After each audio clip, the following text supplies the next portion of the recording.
Day 37. Hello and welcome back. Today in the Diary of St. Faustina, we are going through journal entries 1639 to 1691. St. Faustina is very sick and she's been sharing a lot of her suffering at this point. So she says, "A little later when I was alone, I said, 'Christ, what am I to do?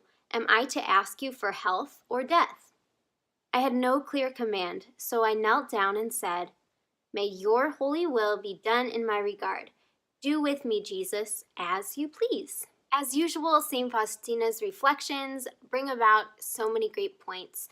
And with this, I was just thinking, yeah, if I were in her shoes and I'm praying, should I be asking God to just let me go, or should I be praying for health?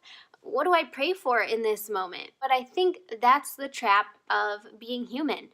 And we have our own idea and concept of time and how things go, but God is beyond our comprehension.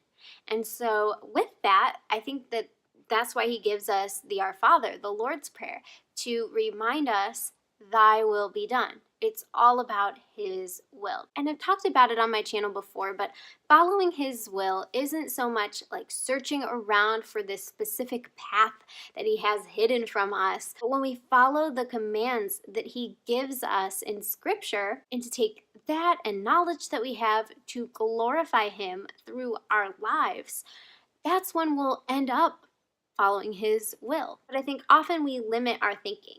Should I pray for this or this? And when we're confused about what to pray for, we don't have that specific thing that we know to pray for or about, that's the best time to just surrender and say, "Lord, let your will be done.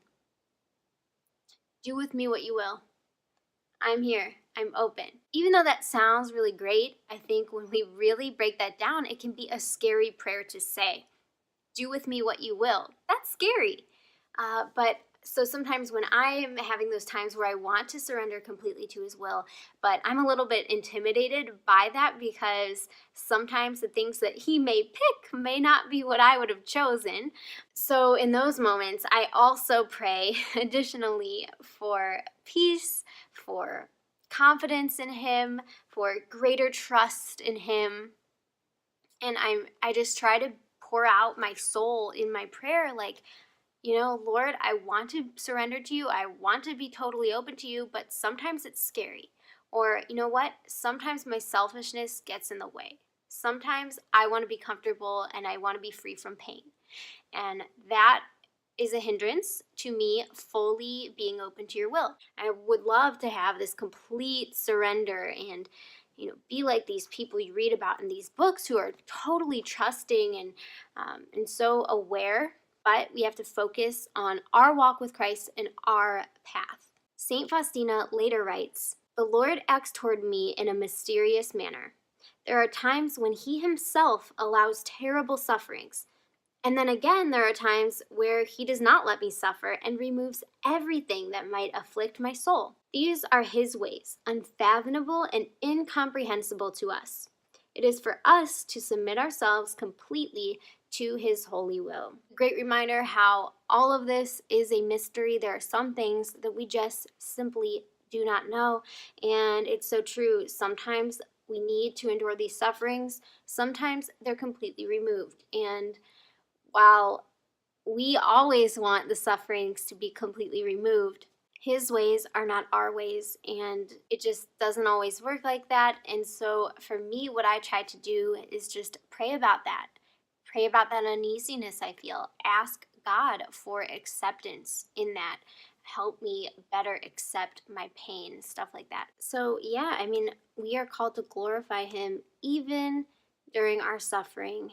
And as we continue through this Holy Week, that's an important thing to remember and reflect on. Many of us will be going to services this weekend, and especially with Good Friday, I think that that's a perfect time to think about the sufferings that we have and what Jesus went through, and think of it in this context of sometimes these things have to happen, but look at all the greater good that can come of it. And as we talked about, I think in a different video, just that when we reflect on His suffering, a lot of the times our stuff doesn't seem nearly as bad. And again, and I know the argument sometimes is, well, he's God and that's different, but he was human and he had feelings the same way that we do, and that's a pretty powerful thing. So throughout this Holy Week, let's reflect on that and also how we can best glorify him and be open to his holy will. Thank you very much for watching. God bless you all, and I will see you in the next video.